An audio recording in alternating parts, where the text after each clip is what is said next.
মন্তেশ্বর বিধানসভা কেন্দ্রে মেমারি 2 নম্বর ব্লকে সাতগেছিয়া বিধায়ক দলীয় কার্যালয়ের সামনে এসআইআর নিয়ে একটি শিবির অনুষ্ঠিত করলেন।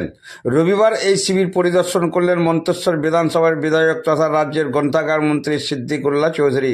এদিনে তিনি সাংবাদিকদের মুখোমুখি হয়ে কি জানালেন শুনুন। মন্তেশ্বর বিধায়ক কার্যালয় সাতগেছিয়ায় উপস্থিত হয়েছি। সভাপতি আমার বিসাধন আছেন, নেতৃত্বরা আছে। এখানে মূলত দলের নির্দেশ মেনে আমরা এই ক্যাম্পটা, ওয়ার রুমটা ওপেন করলাম।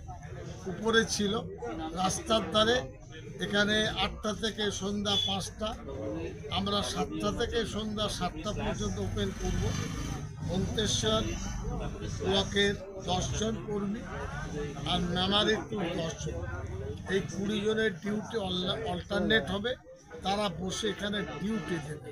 এটা হলো ভোটার লিস্টের জন্য একটা সহায়তা কেন্দ্র দলের পক্ষ থেকে। আমার বিশ্বাস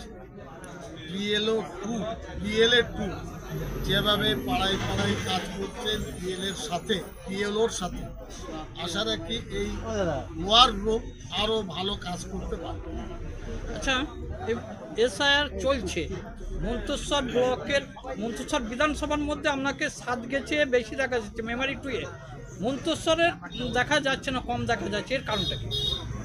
আমি কালকে জেলা শাসকের মাধ্যমে কোথায় কতটা পাস সব মেপে নিয়েছি। আমার কাছে সে কাগজ আমার কাছে আছে, কোন অঞ্চলে কতটা আপনার বিএলও কাজ করেছে, কতটা ফর্ম বিলি হয়েছে, সেসবগুলো চলছে।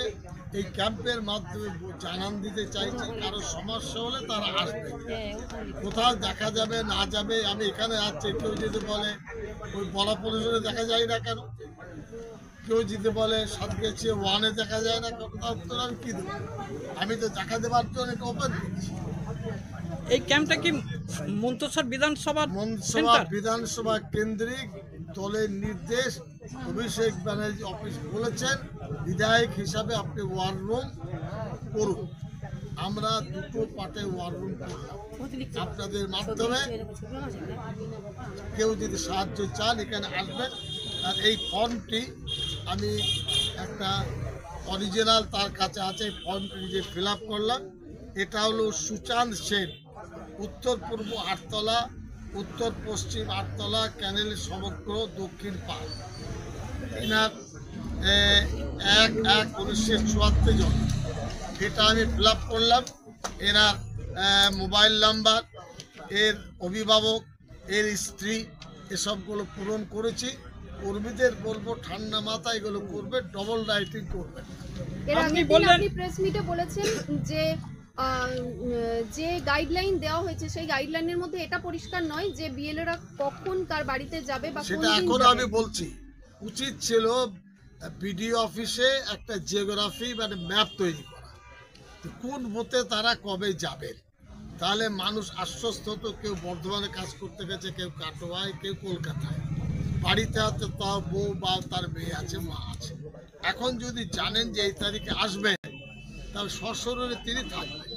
তবে আত্মীয় সূত্রে কেউ যদি রাজ্যের বাইরে থাকে, সেখানে তারা বলেছেন ফর্ম ফিল আপ হবে। অবজেকশন না করলে সমস্যা নেই, অবজেকশন হলে সরাসরি ওই যে যখন খসড়া ভোটার তালিকা প্রকাশ পাবে তাদেরকে আসতে হবে।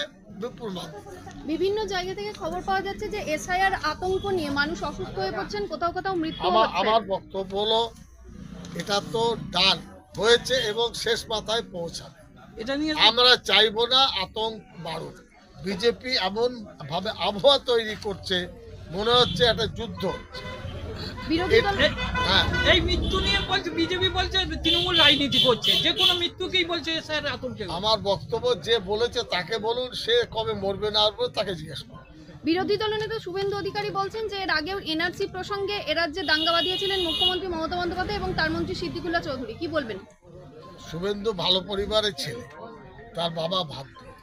এখন বাবার সেখান থেকে এসে কুপুত্র হয়ে যাবে কেন আমি জানি না। পাতে দেওয়ার মতো শুভেন্দু নেই।